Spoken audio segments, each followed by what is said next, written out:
My name is Beth Novak. I'm a professor here at Northeastern and director of the Burns Center for Social Change and the GovLab, and host of the Reboot blog, where we focus on ways we can use AI positively to strengthen democracy and improve governance. We have critical conversations about what this tech means for us, and especially for our institutions. And I'm very excited to welcome our two speakers who have been doing path-breaking research, both the article you hear about and hopefully a broader range of work, because they have been publishing a lot and doing a lot of interesting experiments of late, looking at how AI can help us foster greater civility, more fruitful and productive conversations, and stronger citizen deliberation. And I'm sure we can all agree that in this day and age, more civility is really in short supply. So we're excited to talk with you about the work you've been doing and where we go from here. We will put bios for both of them in the chat. But you both, I will just say briefly, have been longtime research scientists at Deepmind. You are also at MIT now as an assistant professor. And I think I will leave it at that, so we have more time for you to talk. But as we go along, I'm going to put lots of links to their research, and we'll put full bios in the chat so that everybody has it. So Michiel, welcome. Thanks so much for the intro. Just to like give everyone the right credit, MH and I led this work, but we, as you see on the slide, we worked with loads of amazing collaborators at Deepmind. Specifically Chris, with who we worked on several papers, Dan, Hannah, Martin, Raphael, basically all the folks on this slide did a lot of the work that we're presenting here today.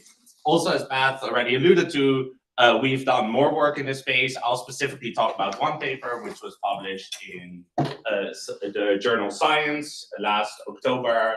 But we've also published work at NeurIPS, which was more focused on the technical side of things, and follow-up work that both I did with other people and MH did with other folks. So I'll encourage you to either ask us about it or to look at that work. The goal of this project was to help people find common ground in democratic deliberation. And let me check on the clicker. Oh no, the clicker stopped working. Classic. Let me see what. Oh yeah, it's back. So the goal is to help people find common ground in democratic deliberation. And why we sort of embarked on this journey and this project is because we care about AI, but we also care very much about democracy. And democracy rests upon exchange of ideas, upon conversation, upon deliberation. And this is both the case for sort of, if we think back about Athenian democracy, but also now, right, like conversation and deliberation is maybe more important than ever, but also harder than ever. And group deliberation is very difficult. So it's expensive, it's hard to scale, often mediation helps a lot, but mediation is hard to scale. And the other thing is that it's important that voices are being heard equally. And often, if you think about deliberation online or in person, it's hard to really find mechanisms that support that. And so we have been working on language model systems that provide an opportunity to scale and to support deliberation. And so we ask if AI mediation can help people find common ground. And as sort of a case study or a specific question or a specific sort of setting we look at, we start with small-scale deliberation. So between 3 and 5 people, they all see a question. And these are questions that we also generate with language models. And there are questions like, should the government provide universal free childcare from birth? And here you see 4 opinions from participants in the UK. So this is one of the set of participants that took part in our study. And you see also, if you read the opinions and you look at the highlight, that these are all people who want slightly different things, right? They have slightly different opinions, different views, different values they express in their opinions. And the question we ask is, can we come up with some sort of human AI collaborative system that helps these people find common ground? So that takes these opinions and that through a process finds some group statement that maximizes some notion of endorsement among these participants. Right? So how can we build a system like that? So we start with a human experiment. And in this human experiment, we implement something that people call caucus mediation. So there are 5 people that interact with the mediator. The mediator in this case is an AI, and people don't see each other's opinions. So they see a question, like the question we saw on the previous slide, and then they write their opinions all in text privately in response to that question. Those opinions then go into the Habermas Machine, which is this language model, this LLM-based system that I was talking about, and out comes this group statement. And the system is named after the German political scientist, political theorist, Jürgen Habermas, who is one of the sort of founding fathers of deliberative democracy. I would really encourage you to look up more about Habermas, and sort of his thoughts around these questions. And so this system, if we break it down, it consists of different components, and each of these components are built up out of large language models. And large language models is what powers things like ChatGPT, Claude, Gemini, and sort of the systems that I'm sure many of you work with day to day. And here we take a specific language model from Deepmind, which is called Chinchilla. And this model is different in some ways than ChatGPT or Gemini that you work with now. This model is pre-trained on loads of text, but is not fine-tuned yet to sort of follow instructions or answer questions. So we go through a whole sort of pipeline of fine-tuning these models to make them better at this specific task of finding agreement. And what we do specifically is that we train this model to write consensus statement giving a set of opinions that we input via the prompt. And so we have this generative model, and every time there are opinions coming in, it will generate a consensus statement. And this consensus statement, we don't generate one, but we actually generate different candidate statements. So you could see it as if a mediator, instead of generating one sort of group statement, hypothetical group statement, it generates many different hypothetical group statements from that initial set of opinions. And then what we do is that we want to rank those statements, so in this case 32 statements, according to the likely preference of each participant. And remember that initially the participants input their opinion. So what we can do is that we then have another language model, and this other language model looks at an opinion and it looks at a statement, and it predicts how likely someone with an opinion is to agree with that statement. So these are similar models as are used in like training systems like ChatGPT and Gemini, but then they're opinion conditioned. So we don't ask whether a person, a generic person, would prefer this statement or another statement, but we ask whether a person with a specific opinion will like a specific statement. And using this model, we can then rank all the statements that come out of this generative model in order of preference. So for example, for Beth, we know that she would prefer statement 5 over statement 4, over statement 1, over statement 3. And for me, the ranking might be different. And so the model predicts this, and the participants at this stage are sort of not part of that prediction process. But then at the end, when we want to sort of generate the final consensus statement, what we do is that we do this ranking for all participants, and then we aggregate these via a social choice rule. And these are election rules, and they basically help you with aggregating rank preferences. So we then know Beth's rank preferences, we know my rank preferences, we know all our rank preferences in the room, and then we aggregate those to have one ranking of statements across everyone in the room, and we take the top statement as the winning statement. So that's how the system works. We then train it over different rounds to make it better and better, using the ratings and rankings from the participants that take part in the study. So everyone writes an opinion. Those opinions are aggregated into a group statement. We don't do this once, but we do this multiple times. And then we ask people, which statement do you like better?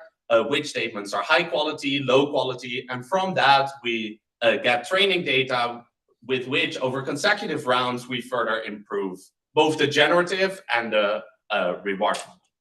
So that's the whole setup. So we have a generative model, we have these reward models, and we have this social choice function. And collectively, you can see it as if we sort of run a virtual election, right? Because we know your preferences from your opinion, we kind of know whether you would like some statements or other statements. So we have both the exploration, where we generate many statements, and then we have this sort of ranking that happens behind the scenes. And the interesting thing is that this makes the whole system very interpretable, right? You as a participant could hypothetically go to the full ranking of statements and see whether you agree or not. So then if we go back to this example round of opinions that I showed, we now have this Habermas machine, and the task of the Habermas machine is to take these opinions and to generate a group statement or a consensus statement.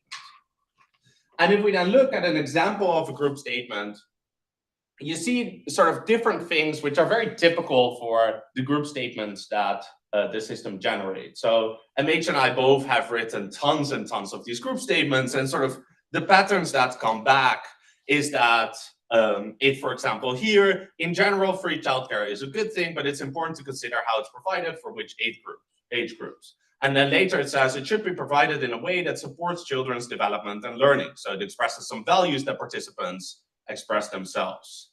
Then it gives a very clear sort of collective decision or consensus that it says, however, we do not feel that free childcare should be provided from birth, right? So it found sort of one side of the issue that participants agreed on.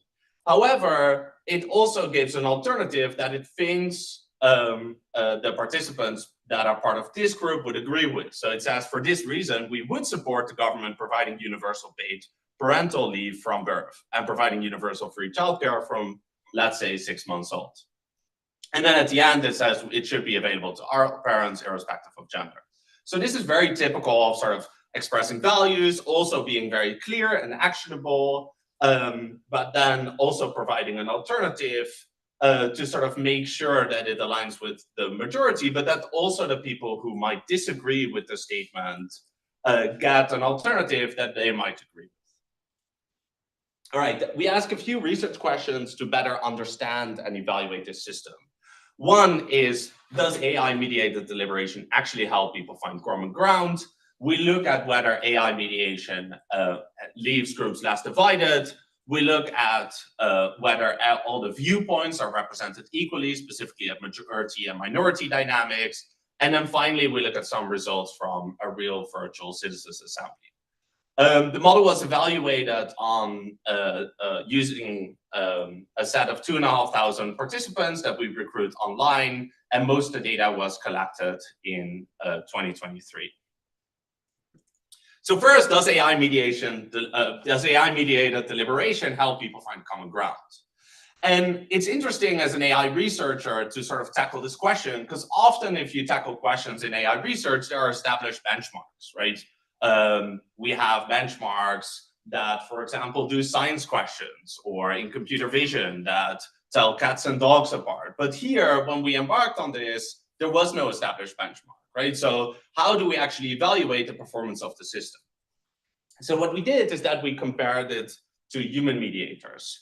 So in addition to this Habermas machine, this AI mediators, we also recruit people online that play the role as a human mediator. And these people are both, they get instructions, they get examples of good statements, so we try to train them. And in addition, they are financially incentivized. So they get a bonus from us if participants end up choosing their statement, agreeing with their statement more than with the statement of the Habermas machine. So here we have 440 participants, and the mediator is randomly selected from sort of the same group of online participants. And what we see is that the Habermas machine actually does better than a human mediator. And it does better for a few reasons, which we evaluate with an additional set of participants. It's people say it's more clear, it's more informative, and the perceived fairness, so how it aggregates opinions and how it takes everyone's opinions into account, is higher for the Habermas machine than for human mediators.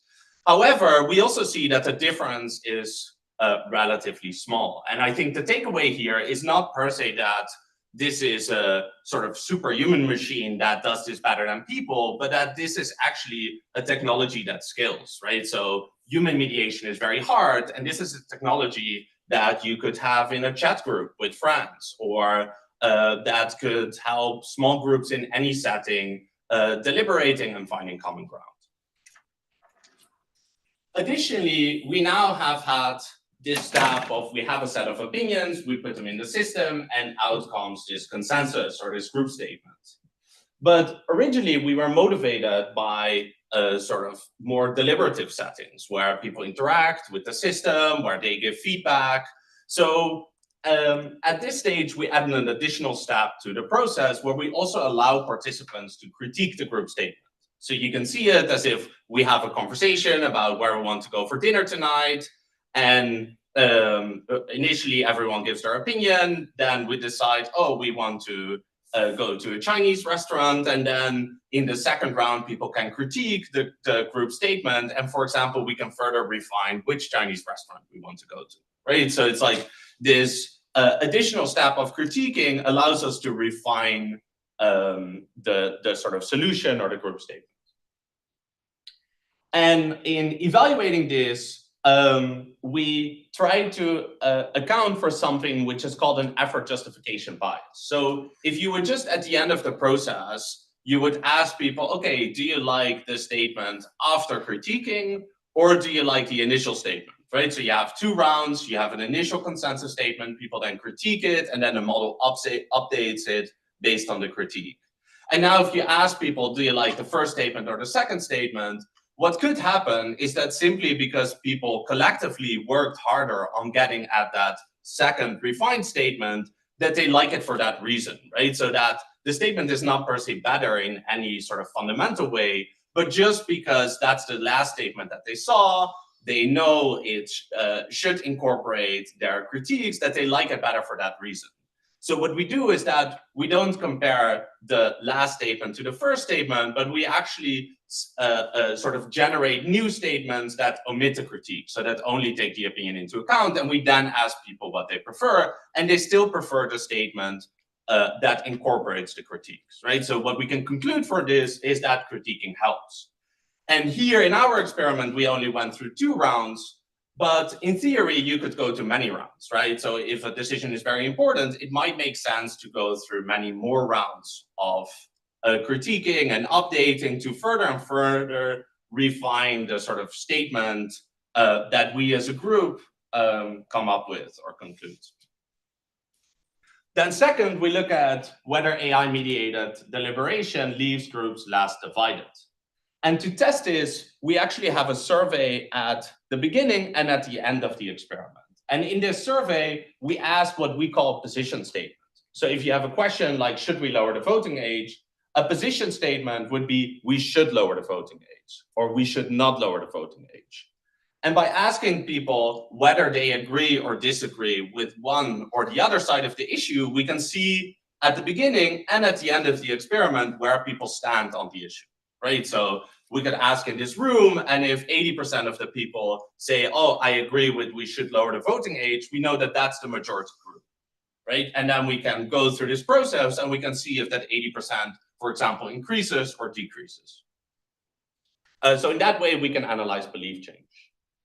And we have a measure which we call group agreement, and which basically measures how many people in a group, like this classroom, agree with one or the other side of the issue. So it takes sort of the maximum agreement in a group. So as an example, if 3 people disagree and 2 agree, then the group agreement score is 20%.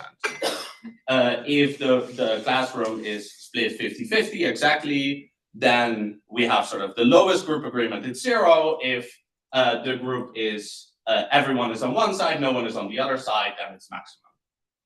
And so in this way, we can see whether the group agreement over the course of the experiment goes up. And indeed, if we look at the pre and post group agreement score, we see that by interacting with the Habermas machine as a group, the group agreement goes up, right? So we don't only find a group statement, but we also actually change our beliefs when interacting with the Habermas machine, and our beliefs sort of converge, right? So the largest group that agrees with each other grows relative to sort of the minority group. So we increase agreement within the group. Now, we replicate this over different cohorts. And one thing you could ask is like, do people actually change their beliefs of interacting with the Habermas machine? Or is it simply because they're exposed to different opinions, right? Because maybe people come in not knowing much about an issue, and they just see other people's opinions and perspectives, and they update their beliefs for that reason. So a test that we do is that instead of showing people consensus statement from the Habermas machine, we show people each other's opinions, and we then measure belief change. And we see in that experiment that if we only show people each other's opinions and not a Habermas machine generated consensus statement, that they don't update their beliefs, right? So that the group agreement doesn't increase. And we also do a statistical test to confirm that this difference is indeed statistically significant. So as an intermediate summary, we show that language model mediation helps participants online to find common ground. And we also confirm that people actually change their beliefs when interacting with the Habermas machine. So what we then ask is about majority-minority dynamics. So does it take all viewpoints into account equally? And finally, we look at a virtual citizens assembly. So in most rounds, there's some initial disagreement in the group, right? So there are some rounds where everyone agrees, but in most rounds, there's some notion of a majority and a minority, right? Especially in groups of 5, you always, if not everyone agrees, you always have a majority or a minority. And so what we can ask is, how does the Habermas machine treat these different majority and minority groups, right? Does it, for example, only take the majority opinion into account and ignores the minority opinion? That would be a problem, and this is what people call majoritarianism, so tyranny of the majority. And we test this through looking at the embeddings. So the embeddings are basically sort of the internal representation in a language model of a statement. So these are often long vectors of different numbers that represent some statement in an embedding space. And what we can do is that in this embedding space, we can take the negating statement. So if we, again, have a question like, should we lower the voting age? We can take a negating statement, we should not lower the voting age, and an affirming statement, we should lower the voting age. And we can both look at, in this sort of embedding space, so in this language space, where those two statements live. And then we can draw a line from the negating statement to the affirming statement, and we call that the position axis. So that's sort of the axis that goes, or the vector that goes from the negating statement to the affirming statement. And now we can take all the other statements that we have in the deliberation round, so the opinions, the different group statements, the revised statements, the critiques, and we can all project them on the position axis. So we can see where on this axis from not lowering the voting age to lowering the voting age do those opinions and statements live. So we can see how much do they take one opinion into account versus the other opinion into account, or one position versus the other position. And we look, and first of all, we confirm that this position axis and this projection on the position axis actually correlates with what people say that their position rating is, right? So if they agree with that we should lower the voting age, their opinion also actually shows in the embedding state that they agree with lowering the voting age. So that's an important thing to confirm, that we can use this measure and that measures something meaningful.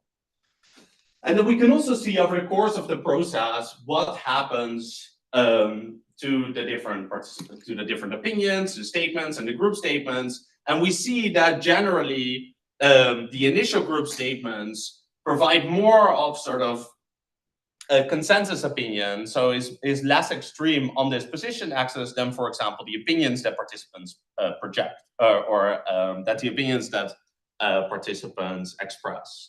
So we're already finding common ground in this initial round of generating a group statement.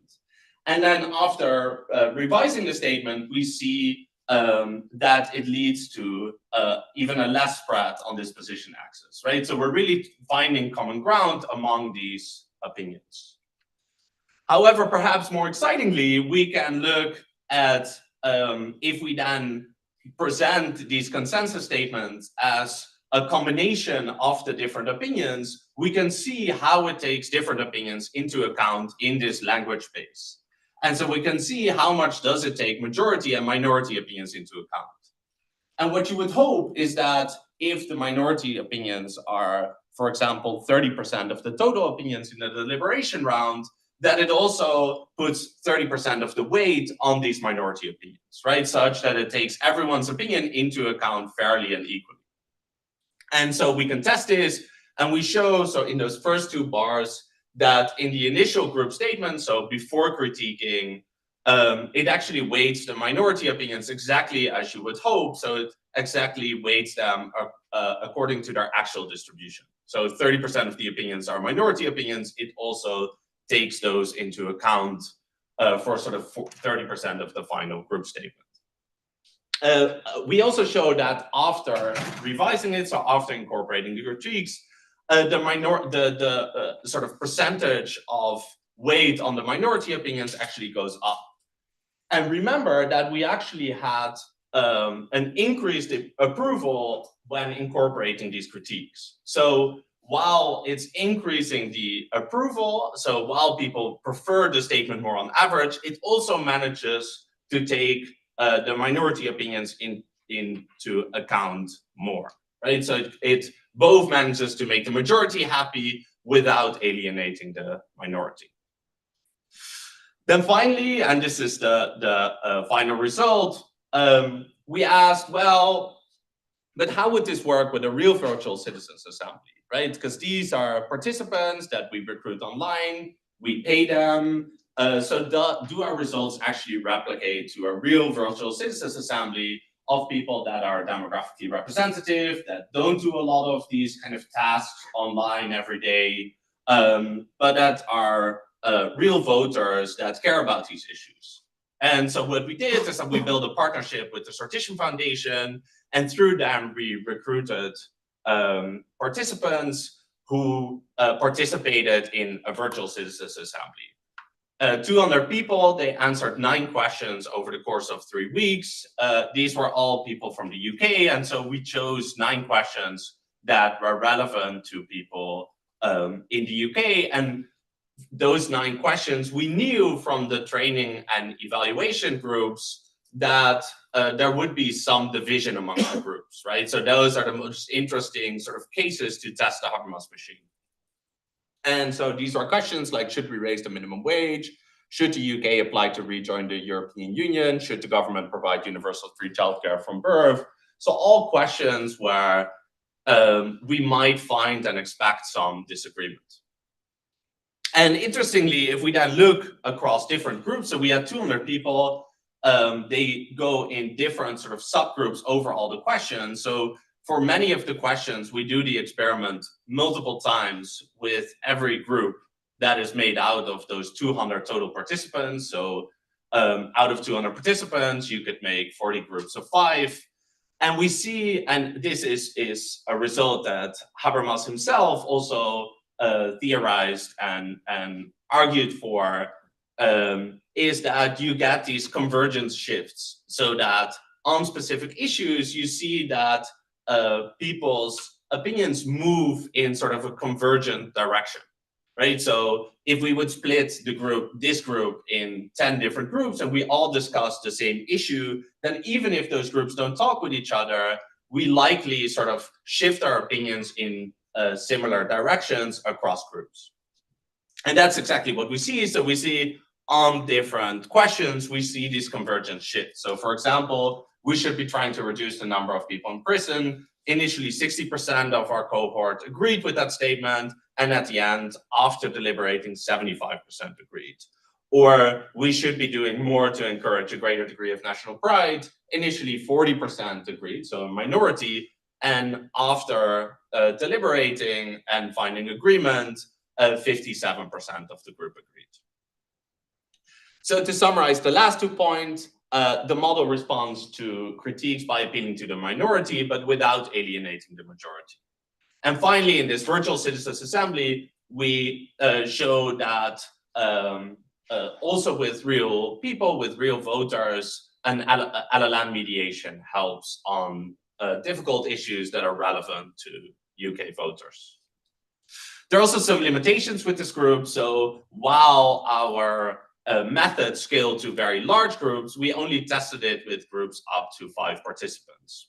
And of course, it's a very minimalist form of deliberation, right? So people don't discuss the topics with each other directly. There is no fact checking. There is no sort of plenaries where people get information on the issues. So we really see this as testing one sort of component where AI can make a difference, but that should be part of a larger system. So the highlight result, and here also some pictures of the key people that were involved in this study, we show that statements from AI mediators are preferred over those of human mediators, that groups become less divided, and we tested it with a UK-based virtual citizens assembly. Additionally, we're doing a lot of follow-up work, as Beth already mentioned. So one is work with the University of Washington and X Community Nodes, where we use similar methods to help crowdsourced fact checkers get to agreement on X. We also have a study with the Alliance for Middle East Peace and Remesh on using similar methods to find common ground among peace builders in the Middle East. And we have worked with Polis and the Computational Democracy Project. Please also see the citations in the bottom right. And then MH is working with our colleague Georgie on a really interesting follow-up study where we look more at sort of the implications of this work. Thank you so much. Huge thanks. Okay, I'm going to try to do the task of moderating in 4 dimensions now. MH has been doing yeoman's work answering a lot of questions that have already come in the chat. So if you have like a factual question, is it on GitHub? Does it work in multiple languages, etc.? Put those in the chat. We have a number of people waiting to ask the stumper questions. And let me get us started here. And I'll try to do this, which is, I wanted to start with the premise of what you're doing around extracting opinions from people. And I understand the appeal of the deliberative poll, and I understand the appeal of the citizens' assembly. But in governance, most decision-making is around getting at ideas and solutions to problems. So I'm curious about sort of how you see, and you can answer either one of these. Why the interest in opinions, or whether this ports nicely to then extraction of other kinds of information. If what I really want to do is surface solutions to problems, more in the vein of co-design, co-creation, open innovation, we do a lot of work on working with citizens on solving problems. Does this help me with that? So I think the focus on opinions is also, this is a scientific study, right? So we have, and the interesting thing is that these opinions live in a text domain, and traditionally social choice and aggregation of preferences was sort of never in a text domain, but in like, we have some set of options and we have resources and we want to allocate resources. And so I think here, the interesting thing from a scientific point of view is that we find common ground and sort of we find consensus in a text domain. So that's sort of one of the motivations for using opinions. Then to sort of the second part of the question is like, how can this help me actually in sort of ideation or citizen participation? We now use this system as sort of finding one quote unquote winning statement, right? To use sort of the social choice language. But in addition to sort of finding one winning statement, we could also, for example, say, well, find some diverse solutions, or like find multiple statements that all provide different ways of attacking this problem. Or you could think of setting up the stages in different ways that, for example, the first stage or like multiple first stages are much more about ideation instead of trying to find common ground. And then maybe the last thing to say on that is that, of course, in sort of political decision making, it's not always common ground or agreement that we look for, right? Often disagreement and knowing where the disagreement lies can be at least as helpful as finding sort of some statement that we all agree on, right? So, but agreement is often a prerequisite for collective action. So again, I think this is part of a sort of, or should be part of a more larger, comprehensive, holistic system. And we show one component that we think is very exciting and like could help, with finding common ground. With MH? Oh, go ahead. I don't know if MH has something to. No, that was great. I would just add that, part of our design considerations in running this large-scale study was that, like, you grab a random person off the street and you ask them a question. We wanted to ask them questions that they would likely have an opinion on. And so the sort of topic of political opinions, you grab a random person, they're likely to have an opinion on many different political topics. Doing something that's like a little bit more task-oriented, where you're trying to like maybe have some constraints, maybe there's a budget. It starts to be like much more context specific. And so, but it's a very, important point. I agree 100%. That is where the real problem is, and that's where real problems are. And so, future versions of these ideas, I think, could be applicable there. So I have 50 things to ask you, but since we have over 100 people online and almost that number in the room, we're going to do this again, we'll try to bring some more voices into this at the same time. So maybe I could ask, we have Kostas Panagopoulos, who's was until recently chair of political science, but more importantly, Decision Desk NBC, who's on the line. And then from Barcelona, I've got Jose Marti from UPF waiting to ask you questions. So let me call on both of them. Josep, why don't we start with you? You've got half of Europe is on the phone here. So a lot of people stayed up late to listen. Let's hear some tough questions here. Okay, thank you, Beth, and thank you, Michiel and MH. So it's a great paper, and I also had the opportunity to discuss it with MH and Chris in Barcelona.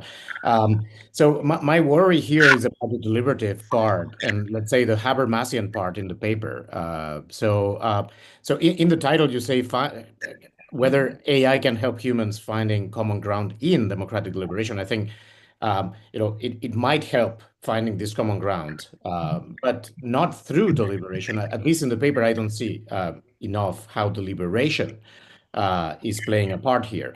So finding common ground, existing common ground, or even new common ground that was not evident to the participants through iterative aggregations, it's great. I mean, it might be very helpful for political purposes, but that doesn't mean that the participants have come to a new agreement based on reasons or arguments that have emerged through the deliberative part, as Habermas would pursue, right? So one worry is about the role that deliberation plays, and the other is about whether these can really scale up, because you, in the experiment, especially in the first part, you have worked with pretty small groups. So what kind of expectations you have for scaling up this process for really large groups. Thank you. Do you want to do the first part? I do the second part.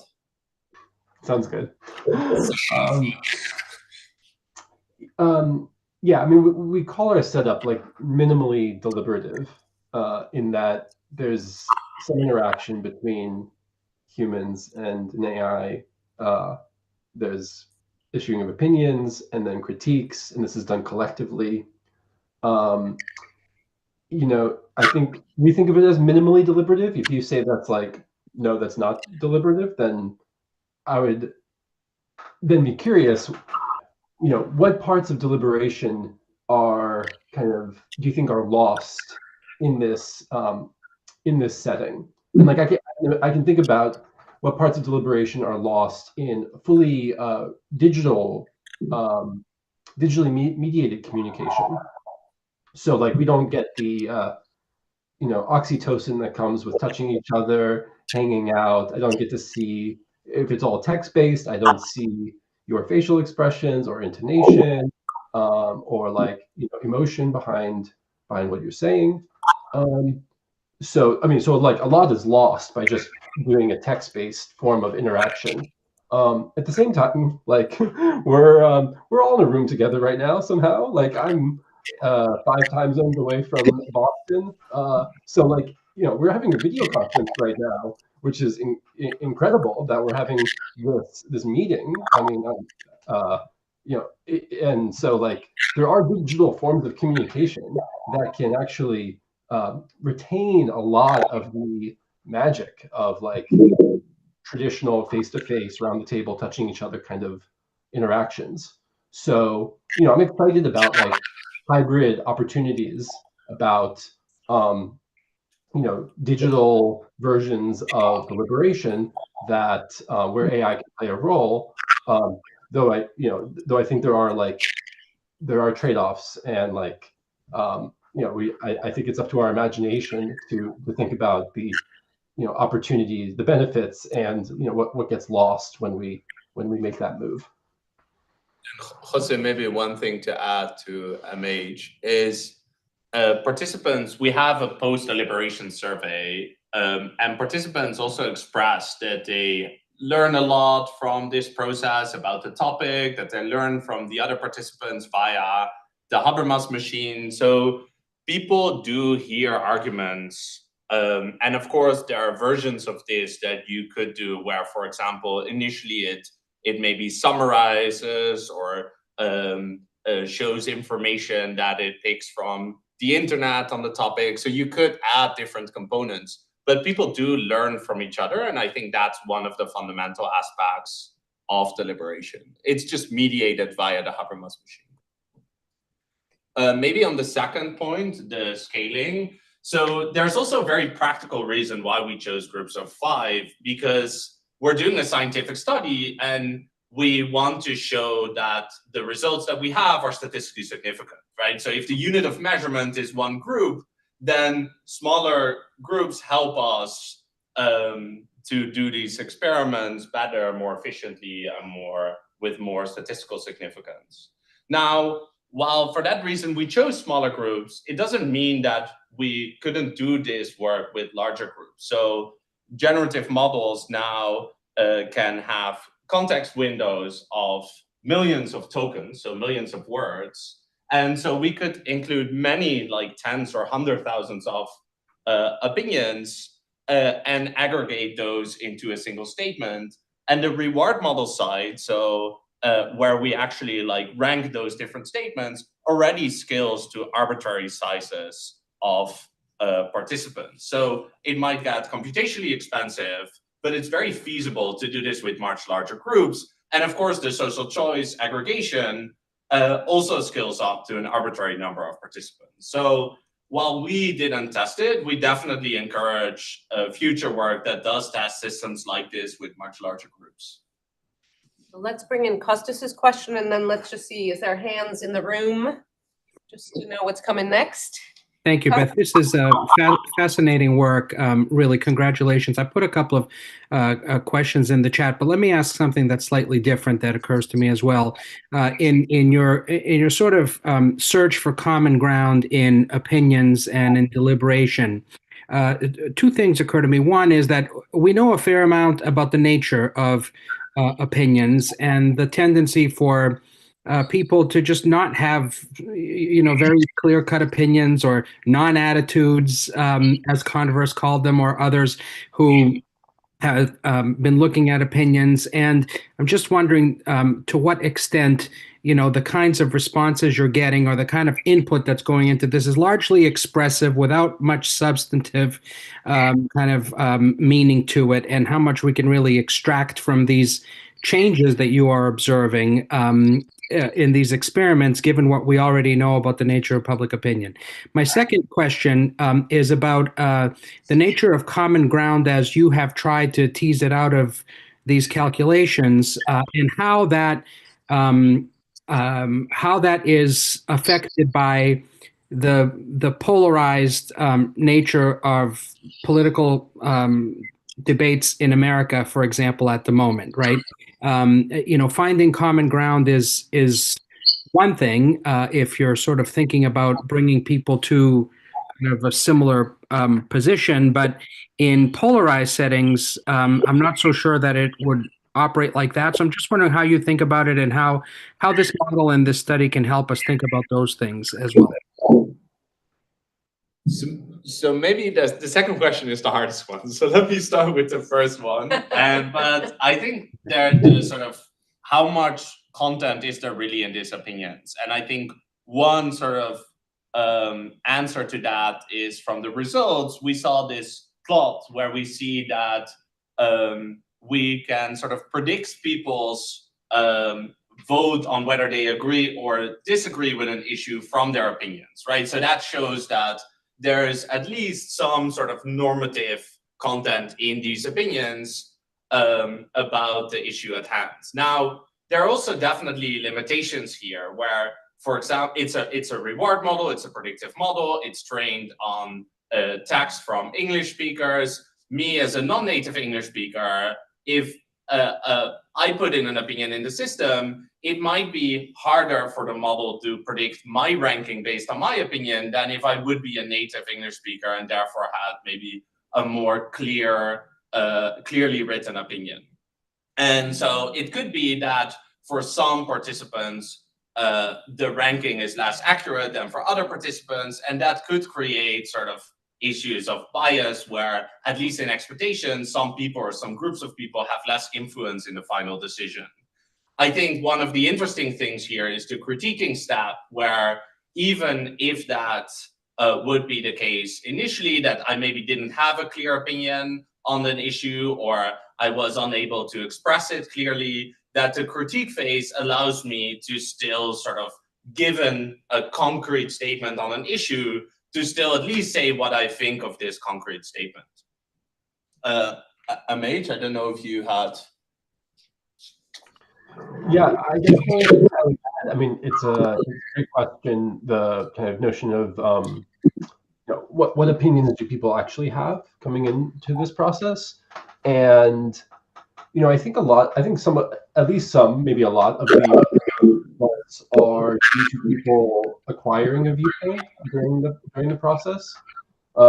This is also something you see in like deliberative polling, is just like basically educative benefits of deliberation on the participants. So just by people exchanging views, people come to learn about the issue. Though I think it's not the only thing that people are. Well, it couldn't be that nobody has an opinion coming into these deliberation protocols. Otherwise, like there would be like no direction to move in. And the kind of final set of results with the Virtual Citizens Assembly is particularly intriguing, that you have groups of people moving in a common direction, even though they're sort of having different conversations. Different independent groups of people having different conversations, moving in a common direction, which is something you also see in deliberative polling and something theorized by Habermas. So while I do think that there are like definitely educated benefits and like people are becoming more informed on issues going through deliberation, I think that's not the only aspect going on. Regarding the sort of like depolarization, I mean, I think it's worth stepping back a little bit from our specific project and thinking about, well, we think about common ground a lot. And common ground, it's actually an interesting concept that comes from linguistics originally. And it's sort of like the implicit assumptions that we all agree to when we enter into a conversation, because there's a lot that kind of goes unsaid in conversation. And so the sort of set of implicit assumptions that we all agree to are like there for context on the common ground. Now, this concept has been adopted by deliberative democratic theorists as a sort of like way of looking at the outputs of deliberation. And I think it's interesting to note that like the format of common ground is sort of under not fully specified. The sort of statements that the Habermas machine output were these like group opinion statements, like we think universal free childcare is a good idea, but maybe not from birth. Like this is what we as a group believe, like as a value statement and like a position piece. But common ground could be also about like things we disagree about. Like we all agree that we can't agree on X, Y, or Z. Like X, Y, and Z, we all agree that we cannot agree on those things.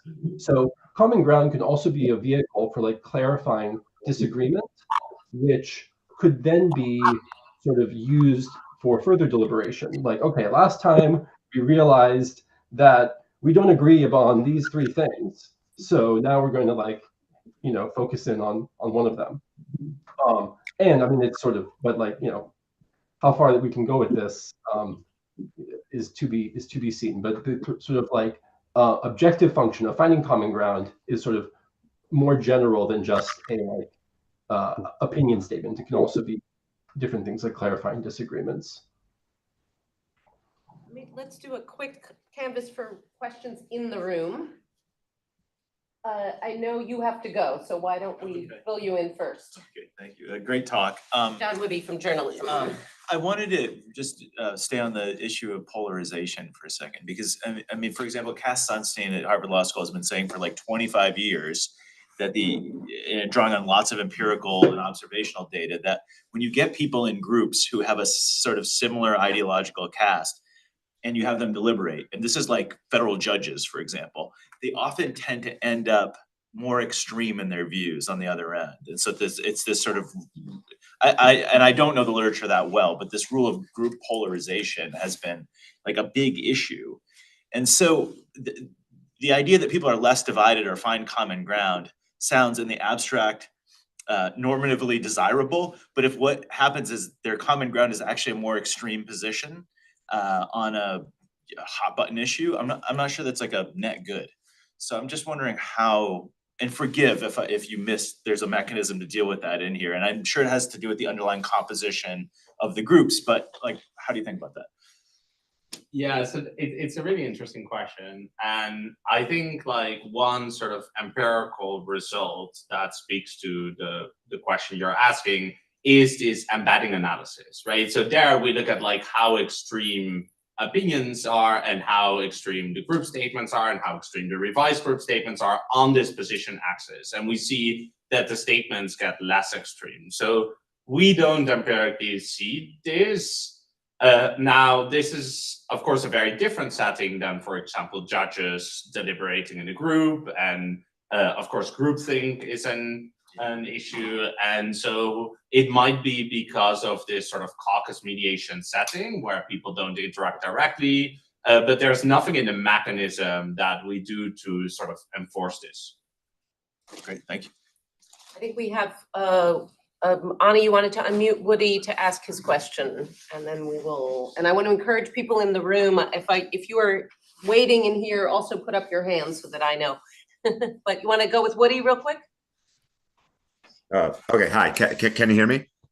Yeah. Yes. Okay, yeah, I guess my question was just that I recently read a column by Annie Duke, and I think she noted some AI tool that has been able to get some people to let go of conspiracy theories.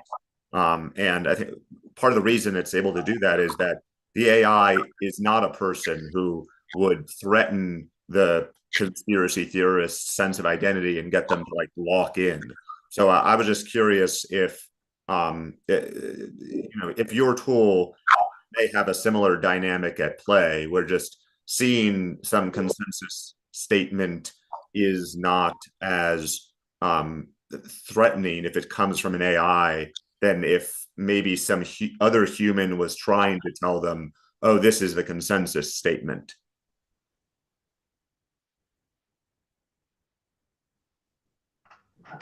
Michiel, do you want me to? I could answer it, but if you want, yeah. I mean, yeah, it's a great reference. Yeah, we're big fans of that work you mentioned, and this we were very much inspired by this potential with our project. So one of the things that we really one feature of our project was this caucus mediation protocol, where the humans don't directly interact, and though there are lots of things that are lost, as prior people have pointed out, some things are gained, and one of the things that's gained is non-judgmentalism. So people can express their opinions however they like, without the fear of others judging them for that opinion. And I certainly have, there have been many circumstances that arise in group settings where there seems to be a loud plurality expressing a viewpoint, where it might be very difficult for someone who's not part of that loud plurality to express a viewpoint. And so, the sort of caucus mediation protocol, facilitated by AI in this case, could be quite useful in those contexts. I think we have another question in the room. I don't know if it's here, so we'll be surprised. Go ahead. Or No, please do.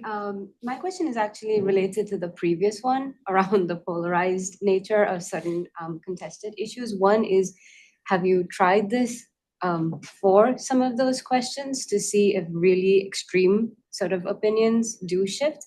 And the second is around plurality.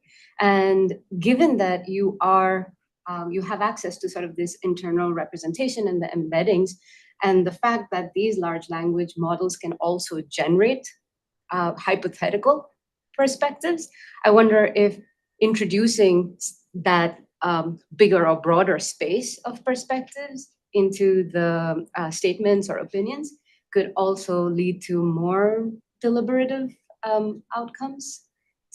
So on the second, definitely, right? I think you could set this problem up in very different ways than we did, right? So we are sort of generating these group statements that sort of try to maximize the sort of social welfare or social choice among these participants. But you could also have different rounds where you say, what might be something related to this issue that these participants haven't thought about yet, or what would maybe maximize their learning given the opinions. So that's a very interesting idea, and definitely something that is worth exploring, right? Can you help people sort of brainstorm, or can you help people sort of can you bring different perspectives, right? One thing that you could do, also speaking to the Cass Sunstein work, is if you have a group of people, you could also have an AI that maybe represents the missing perspective in that group of people, right? Which would be an interesting study or experiment to run. Then the first question, I didn't get completely what kind of questions in statement, but maybe you did, Amage. Well, I mean, I think in the virtual citizens assembly, we had these questions that were actually on previous rounds rated as highly important and were highly divisive. So, for example, Brexit is a classic divisive question in the UK, as is asylum seeking policy, as is the retirement age.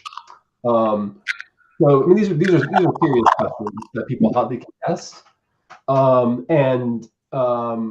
But like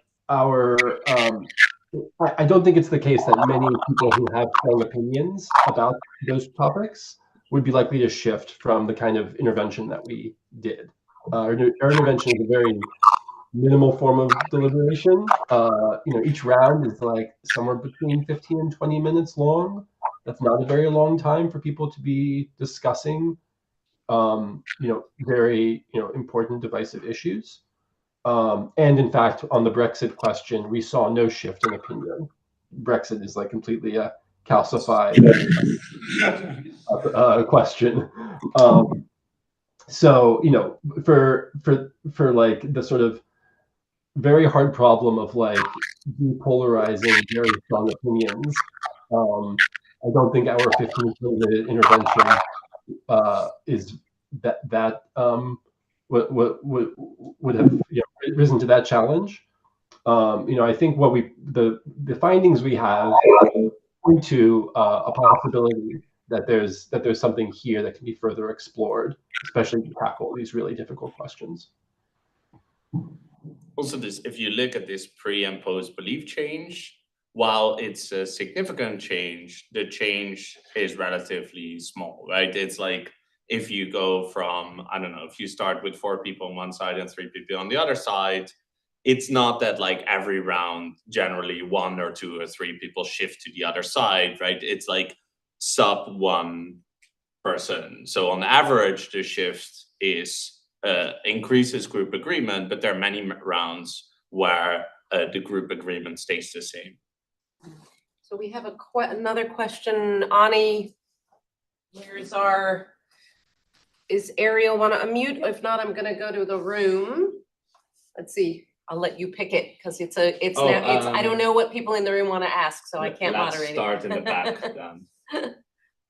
Yeah. Oh, yeah. So this actually also follows up on the same kind of line of inquiry here, but kind of going back to some of the literature about polarization and depolarization with respect to group deliberation.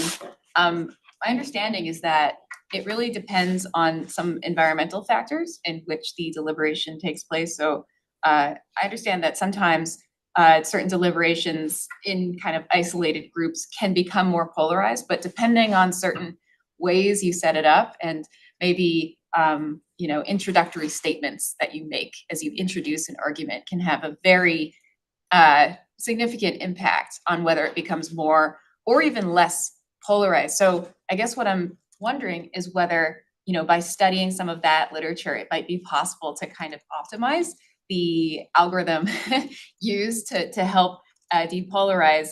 I definitely understand that there are some issues and opinions that are more calcified than others, which is certainly the case. But I also think that there are many opinions that are malleable, and there are also many ways of, perhaps a gradient of hesitancy with which people are willing to fully share their opinions in that context. So yeah, I guess I was wondering whether you'd considered kind of looking into that literature and maybe like tweaking some of the algorithms a bit based on it. Yeah, so MH is writing a really interesting paper, sort of more on the implications. So maybe MH, you want to share some of that work? Otherwise, yeah, I guess. There was a question raised earlier about bringing in the idea that if the group finds a common ground, which is sort of a divisive common ground, among a larger population, that is maybe not like a societal benefit. Like if you have a group of extremists, say, and they find common ground, it will be for an extreme position. And our experiments and our like little project, our project here, we didn't put any sort of like guardrails on the language model system. So it had no sort of external notion of like what is a valid perspective or invalid perspective, because with the idea of mirroring democracy, like there's not that much limit on like what's a valid perspective. So But at the same time, you can think about the system design as you nicely point out, and how that could, if your eventual goal is like building coalitions or finding agreement in the broader community, you might imagine that you don't want small groups having discussions in isolation. And I think this is one of the things that AI mediation kind of opens the door to. Like, you could have a small group discussion with maybe 5 people around the table with an AI mediator, and there could be 20 such small groups. And there could be information shared through the AI mediator of what the other groups are talking about. So like no one would have FOMO of like missing out about like what other groups are talking about, because the AI mediator would sort of channel information.